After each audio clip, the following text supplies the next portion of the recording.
Okay, welcome to the first official video of the semester. I'm going to play off of the last video, which was that fun introduction with FlowJo and average rates of change, and sort of solidify real definitions from calculus and then solve some problems here. So let's make a definition straight off the bat here.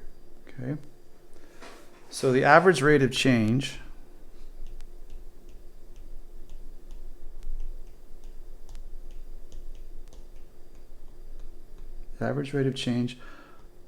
of some function y equals f of x. In the last video, that function was distance over time, and so f of x was FlowJo's distance as she was running along the 10.49 seconds. Okay. So the average rate of change of this function y equals f of x over some interval x1 comma x2 is given to be, just like before, it's the change in y over the change in x, which in this case is f of x2 minus f of x1 over x2 minus x1. So here's the definition of average rate of change. And so let's make a picture to give some context here. It'll make life significantly easier here. So let's draw our axes here, and x and y axis, and this is true for any function y equals f of x. So I'm just going to draw a parabola looking thing here like that, and this will be my function. This will be my function y equals f of x. Okay. And so our interval is going to be x1 to x2. And before, well, we're going to call it the same thing as we did before to be consistent. This distance is delta x, which we're going to define to be just h. So x2 is going to be x1 plus h. It's just easier notation wise to use the h instead of delta x. And then if you go up here, this is f of x1. And then if you go from x2 up to the function here, like there, this is f of x2, right? And so here I can get a color in there, yellow. That should work. So there's f of x2, there's f of x1. Okay. So let's keep with the red here. So we're looking at this triangle, right? Here.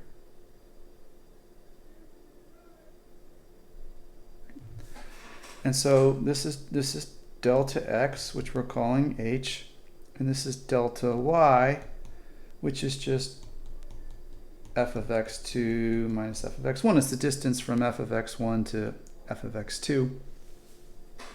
And so this gives us the average rate of change. It also gives us the slope. It also gives us the slope of this line. And anytime you have a line through 2 points on a curve, it's called a secant line. So let me write that down here. Okay. So delta y over delta x, which we defined above, is the slope of the secant line between the 2 points. And I'll label those points P and Q. So this is point P, and this is point Q. Okay, so let's clean this up a bit. So I'm going to rewrite this. We have f of x2 minus f of x1 over x2 minus x1.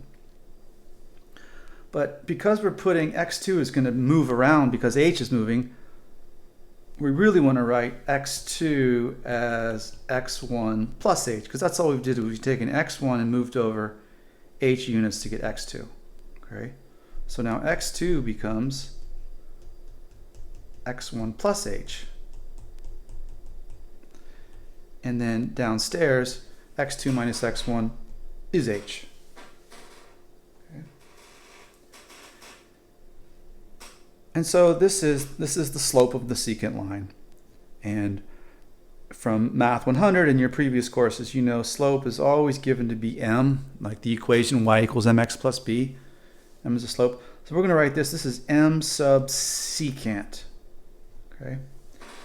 And this is the slope of the secant line between x1 and x2. And let's highlight that here because it's important. It's what we use. Okay. My iPad just got all these new updates, and so I'm learning new stuff, and this is one of them. This may have been there before, I just never knew it, but it's kind of nice. This is the takeaway from there.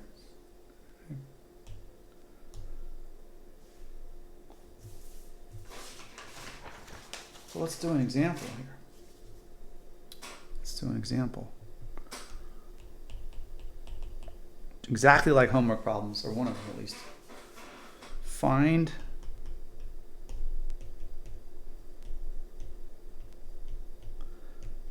the average rate of change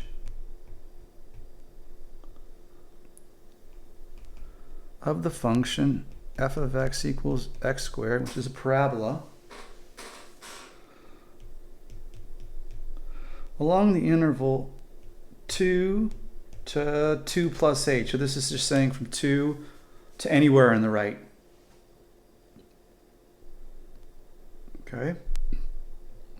And so x2 would be 2 plus whatever we choose h to be. Let's draw a picture here.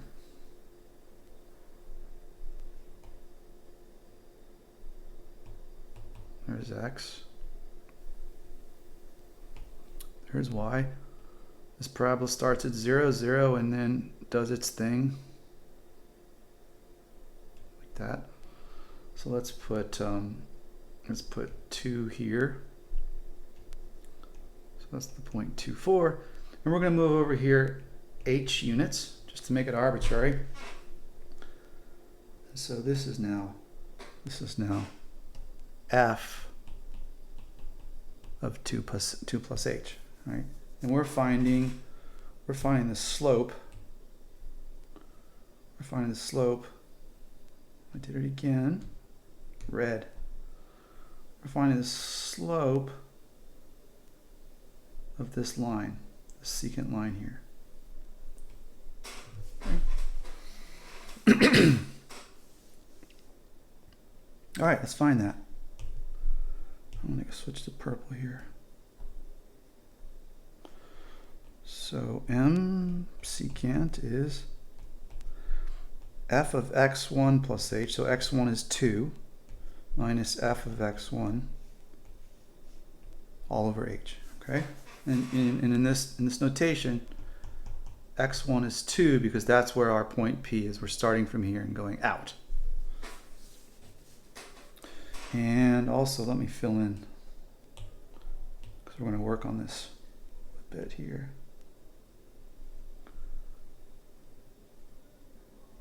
So this is the triangle we build along here to find this 2 to 2 plus h. Okay. Okay, here we go. Back to purple. And remember, so the function is x squared, so we take 2 plus h quantity squared minus 2 quantity squared over h.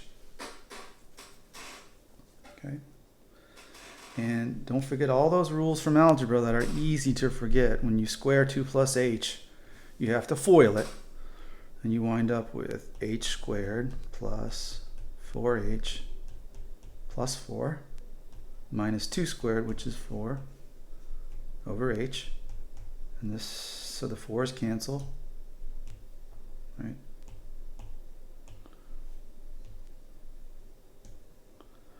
Fours cancel, and you have h squared plus 4h over h. Factor in h out of the top. And this should happen whenever you do these. These h's cancel, so you get the h out of the denominator, which is important here in a minute.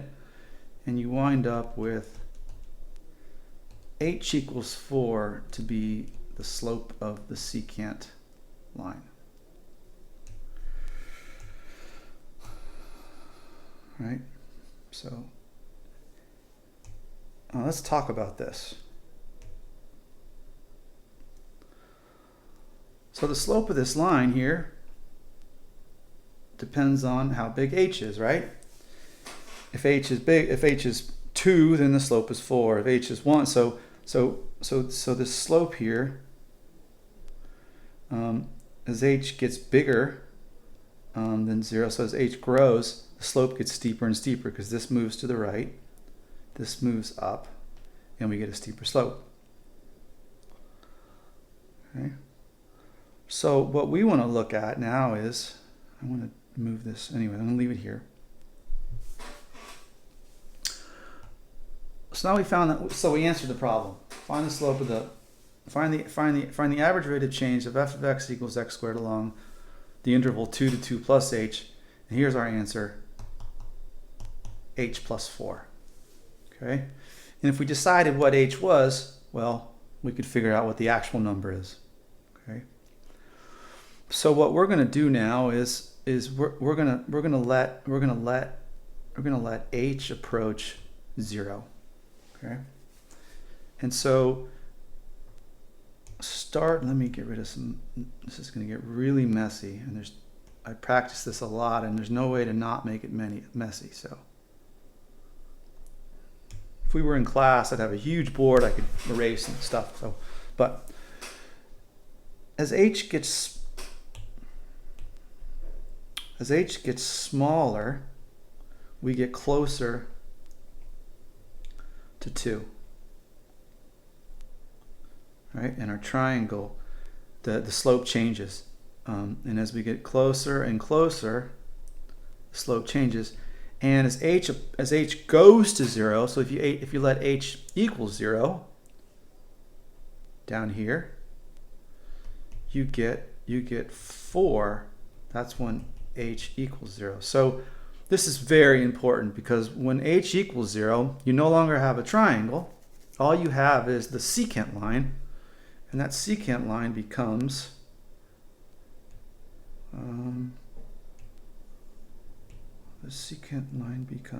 where is it? There we go. This is new for me, so apologies.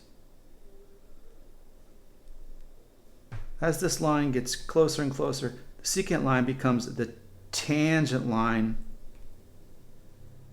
at that point. And the tangent line only intersects the curve at one spot, and this is at this point P, which is x1. And so in this game, when h equals 0, the slope of the secant line becomes the slope of the tangent line at x equals x1. Okay? And this gives us, this is key,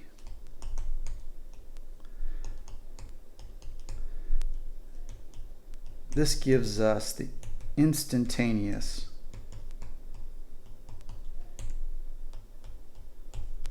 rate of change of f at x equals x1. So now we've taken the average rate of change and we figured out how this curve is acting at this point, not over some little subinterval, but at the point. Okay. And what we do is we call that the slope of the curve. Okay. So your definition.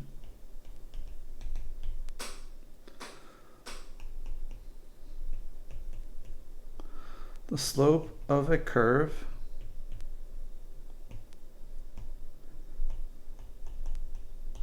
at a point, we'll call it P, which is x1 comma f of x1.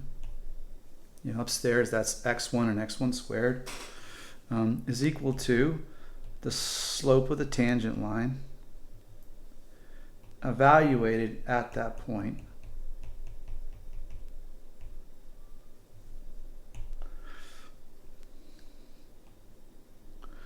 And this is also called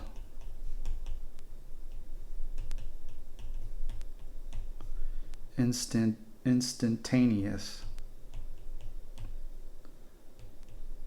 rate of change, the derivative. And I'm going to highlight this here. Okay.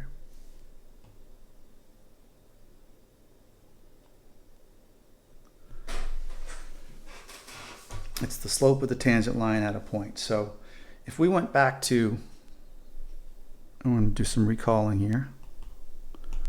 If we went back to video 0 and looked at Flojo's amazing world record race,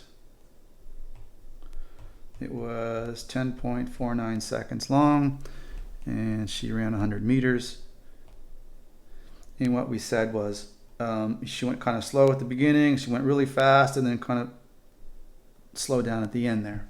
Okay, if we could somehow find out what this function is, we can't, because I mean we could if we could actually watch the video and record her speeds, but somewhere we would want to know what's her fastest speed. Her fastest speed is probably right here, and that's where the slope of the tangent line is the steepest, right? So the slope down here on this part, where she's accelerating from 0 to her max speed, it's flat, so it's got a really low slope, so she's not going that fast. And then she comes up along here, and now the slope is steepest, so that's when she's running her fastest, because the slope is rate of change. And at this point, whatever this is, I think her max speed was something like 29 miles per hour, because her average speed was 21 or 22. So she maxed out at 29, but then dropped back down. She had some 0 to 29 and then 29 back to whatever. And so we call this the slope of a curve at a point, and that's just the slope of the tangent line. Okay, so to piggyback off the example from above, continued from above.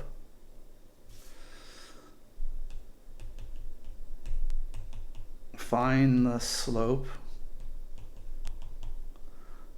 of the parabola f of x equals x squared at the point 2, 4. Okay. Well, we showed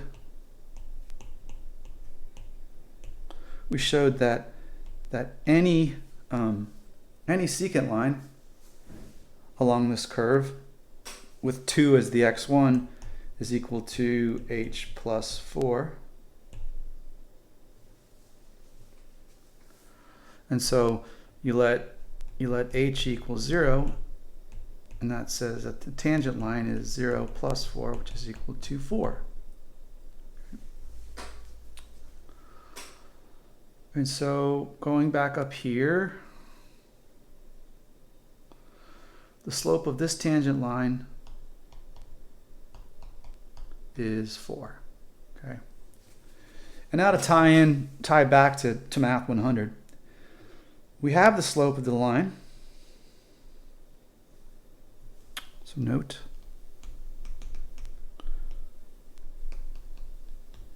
we know the slope of this tangent line is 4, and we know a point on that line that's 2, 4. So we can find the equation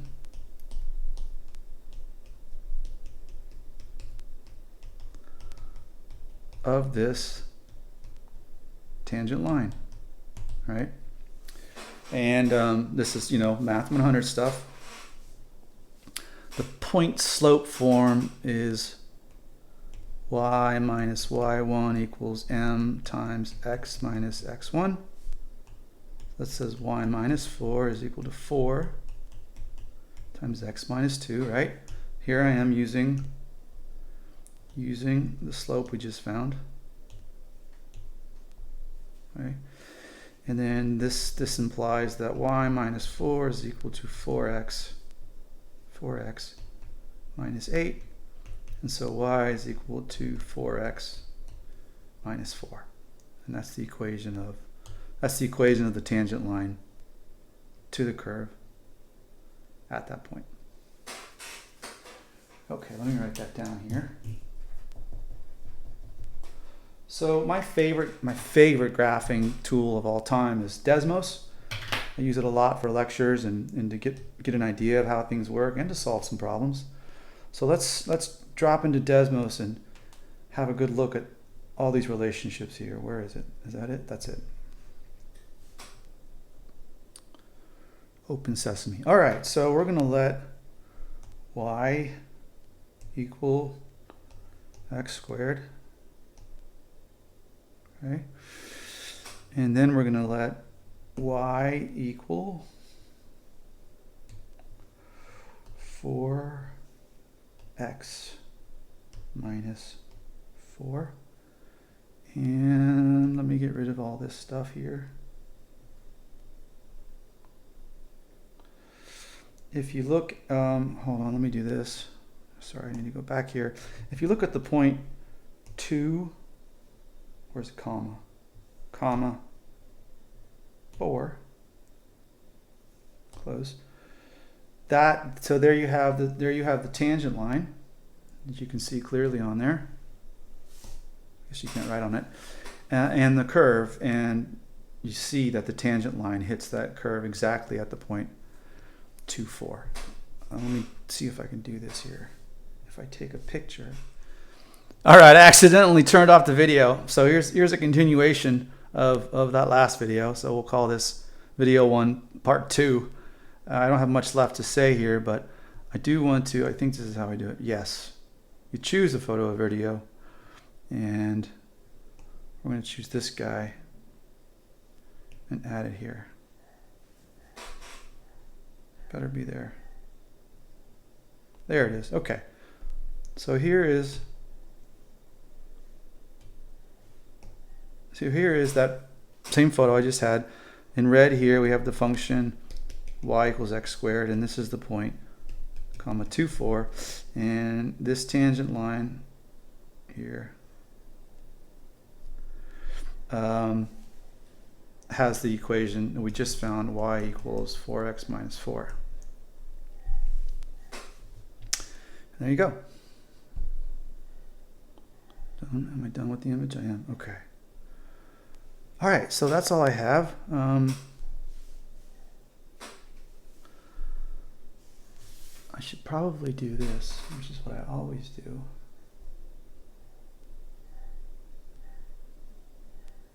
I'm going to give you a guided practice problem that you should try. So call this guided practice.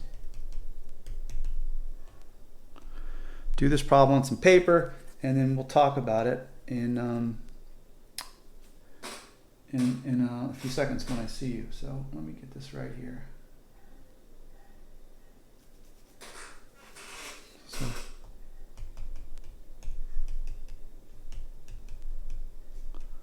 find the slope of the curve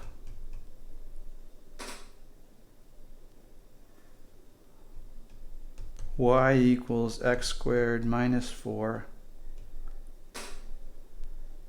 x squared minus 4 at the point P 1 minus 3.